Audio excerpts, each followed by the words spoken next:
Hello नमस्कार दोस्तों, मैं अविराज ब्राइट एजुकेशन चैनल पर एक बार फिर से आपका स्वागत करता हूं। आशा करता हूं कि सभी बच्चों के एग्ज़ाम बहुत ही अच्छे जा रहे होंगे। तो चलिए, जो लोग भी चैनल को लाइक और सब्सक्राइब नहीं किए, प्लीज़ लाइक और सब्सक्राइब कर दीजिएगा। साथ ही साथ बेल आइकन की घंटी को भी प्रेस कर दीजिएगा। तो 24 नवंबर को जो परीक्षा में पूछे गए प्रश्न थे, उनको मैं लेकर के आया हूँ, ताकि आप लोगों को बहुत हेल्प मिल सके आपके परीक्षा के लिए। और एक बच्चे ने, कृष्ण राधा प्रिय करके हैं, उन्होंने मुझे क्वेश्चंस भेजे जो कि मैं क्वेश्चंस बना चुका था। तो रात में मेरे पास क्वेश्चंस आए थे, तो मैं आप लोगों को वो क्वेश्चंस राइट करके तो नहीं दिखा पाऊंगा, लेकिन आपको मैं पहले ही बता देता हूं, आप लोग सुन करके उसे लिख लीजिएगा। तो पहला क्वेश्चन जो था वो मेघदूत ऐप किसने बनाया था, या मेघदूत ऐप किससे संबंधित है। ठीक है, यही क्वेश्चन है, मेघदूत ऐप किससे संबंधित है। तो आप लोगों को ये जानना जरूरी है कि मेघदूत जो ऐप है वो किसानों के गांव और उनके इलाके के आधार पर मौसमी संबंधित जानकारियां देता है। ठीक है, जो कि वेदर बेस्ड एडवाइजरी के रूप में बनाया गया था। ठीक है, किसके लिए?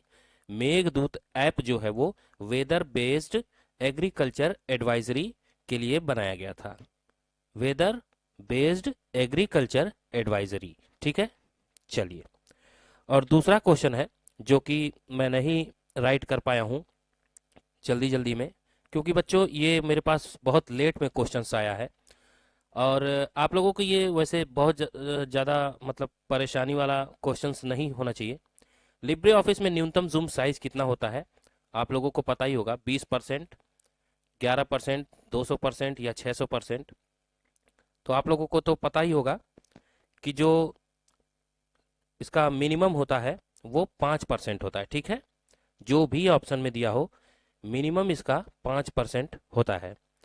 तीसरा क्वेश्चन जो पूछा गया था, आरटीजीएस का फुल फॉर्म पूछा गया था। आरटीजीएस का जो फुल फॉर्म होता है, रियल टाइम ग्रॉस सेटलमेंट होता है। ठीक है, फिर से सुन लीजिए, आरटीजीएस का full form real time gross settlement होता है। अगला क्वेश्चन जो था, ईमेल प्राप्त करने वाला प्रोटोकॉल है। ईमेल का प्रोटोकॉल किसके जरिए प्राप्त किया जाता है? तो simple mail transfer protocol, SMTP के द्वारा, सिंपल मेल ट्रांसफर प्रोटोकॉल के द्वारा ईमेल को प्राप्त किया जाता है। ठीक है, सिंपल मेल ट्रांसफर प्रोटोकॉल। अगला था, डोमेन नेम का कार्य क्या होता है? ठीक है, डोमेन नेम का कार्य क्या होता है? डोमेन नेम एक्सटेंशन के साथ जुड़ने का काम करता है, आपको तो मालूम ही है। ठीक है, तो चलिए, अब जो मैंने राइट किया हुआ है क्वेश्चंस उसे देख लेते हैं। वो भी पूछे गए क्वेश्चंस हैं जो कि बच्चों ने भेजा था। पहले तो मैं उनके नाम बता दूं, श्रेया सिंह, रियांश गौतम, और कौन है, महादेव नाम से हैं, और स्वाति मिश्रा। इन्होंने मुझे क्वेश्चंस भेजे थे। तो चलिए देख लेते हैं आज के क्वेश्चंस। सॉरी बच्चों, मैं 4-5 क्वेश्चंस जो बोला हूँ उसे राइट नहीं कर पाया हूँ, तहे दिल से मैं माफ़ी चाहता हूँ।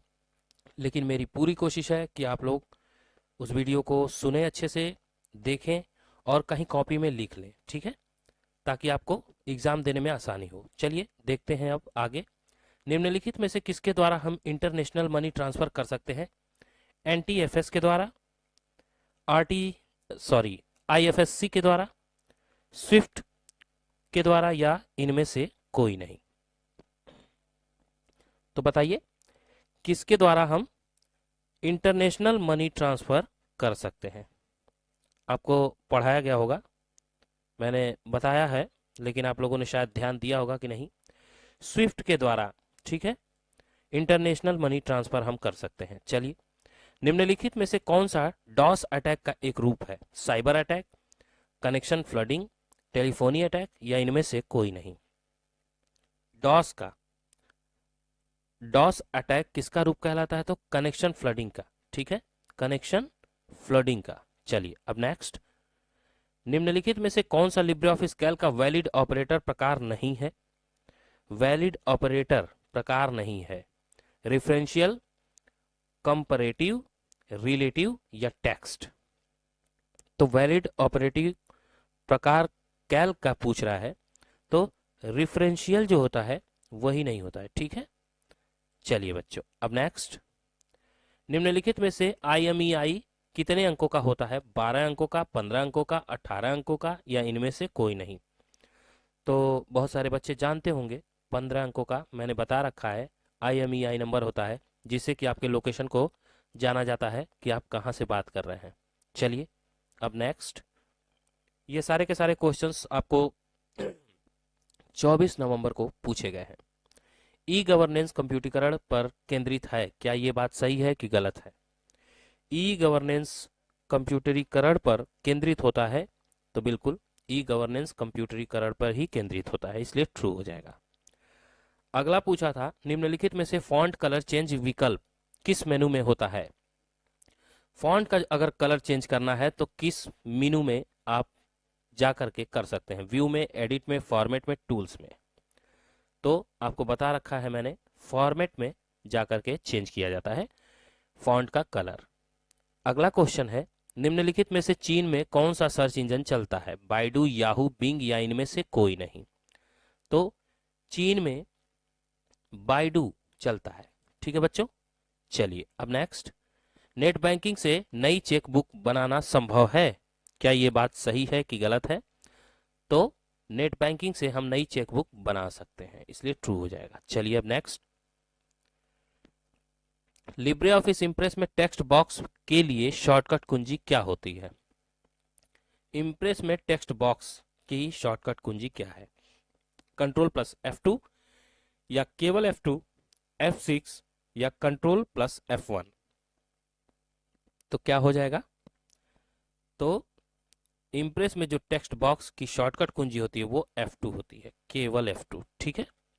चलिए अब नेक्स्ट, निम्नलिखित में से डिजी लॉकर का उपयोग किसके लिए नहीं किया जा सकता है? डिजी लॉकर में किसका उपयोग नहीं होता है? स्टोर डॉक्यूमेंट को करना हो तो, शेयर डॉक्यूमेंट को करना हो तो, बाई डॉक्यूमेंट को करना हो तो, या इनमें से कोई नहीं? तो देखिए, स्टोर किया जाता है, शेयर भी किया जाता है, लेकिन खरीदा नहीं जा सकता डॉक्यूमेंट को। किसमें? डिजी लॉकर में। ये ऑप्शन नहीं मिलता। चलिए बच्चों अब नेक्स्ट, निम्नलिखित में से लिब्रे ऑफिस कैल्क में बाय डिफॉल्ट कितने रो और कॉलम होते हैं? बताइए, कितने रो और कॉलम होते हैं?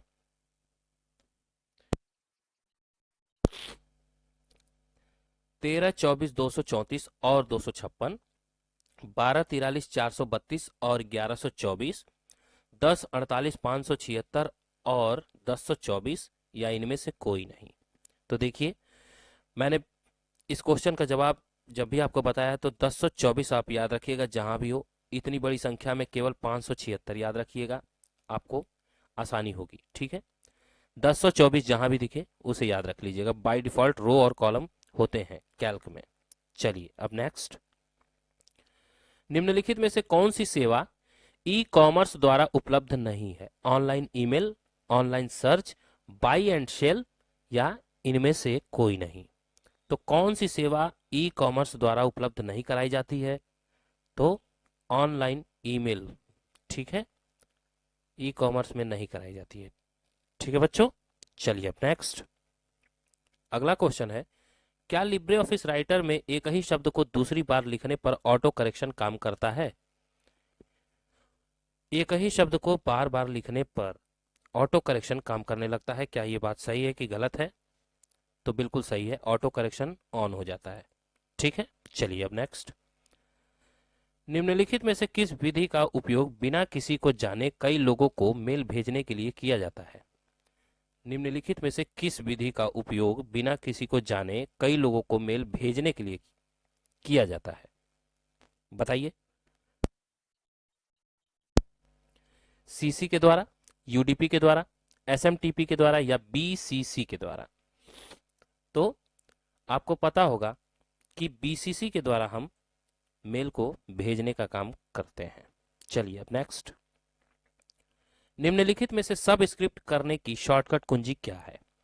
Shift plus B, control plus B, shift plus control plus B, या इनमें से कोई नहीं? तो control plus shift plus B जो होता है वो सब स्क्रिप्ट करने की शॉर्टकट कुंजी होती है। ठीक है बच्चों, तो बस इतने ही क्वेश्चंस मेरे पास आए थे, और जो क्वेश्चंस मैं राइट नहीं कर पाया उसे आप लोगों के समक्ष मैंने बोल दिया है। आप लोग उसे प्लीज़ कॉपी पे जरूर लिख लीजिएगा, क्योंकि very very most important questions होते हैं जो भी मैं ले करके आता हूँ।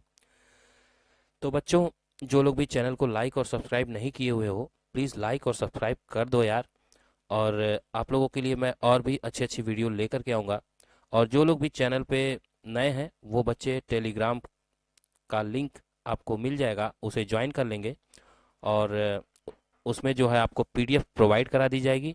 ठीक है, तो चलिए, मैं अविराज आपसे इजाज़त लेता हूं। तब तक के लिए जय हिंद, जय भारत, मेरी तरफ से बेस्ट ऑफ लक।